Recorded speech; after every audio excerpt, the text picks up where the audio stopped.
पुढील 4 राशी लव्ह लाईफसाठी चांगल्या आहेत. मिथुन, धनु, कर्क आणि मकर या ज्या 4 राशी आहेत. लव्ह लाईफसाठी म्हणजे कसं, आत्ता हे जे 2 महिने आहेत तुमच्या या 2 महिन्यात तुमच्या आयुष्यात एखादी अशी खास व्यक्ती येईल की ज्याची तुम्ही खूप आतुरतेने वाट बघत होतात.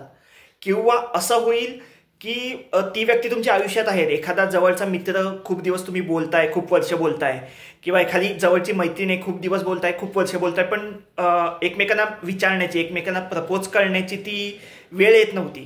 ती आता ही 2 महिने आहेत, ह्याच्यात तुम्हाला चांगली संधी आहे. चांगली संधी बघून तुम्ही तुमच्या मनातली गोष्ट समोरच्याला सांगू शकता. त्याच्यामुळे हे 2 महिने खास लव्ह लाईफसाठी चांगले आहेत. ह्याच्या व्यतिरिक्त एक अशुभ योग पण असतो.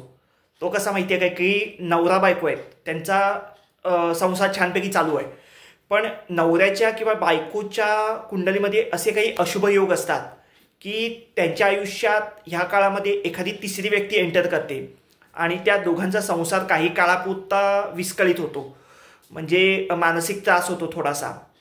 हे मी ढोबळमानाने सांगतोय. प्रत्येकाच्या बाबतीत तंतोतंत जुळेल असंच नाही, कारण प्रत्येकाची कुंडली वेगळी असते, प्रत्येकाचं ग्रहमान वेगळं असतं. मी एक ढोबळमानाने सांगतोय, पण प्रत्येकाच्या बाबतीत हे तंतोतंत जुळणार नाही, त्याची नोंद घ्या.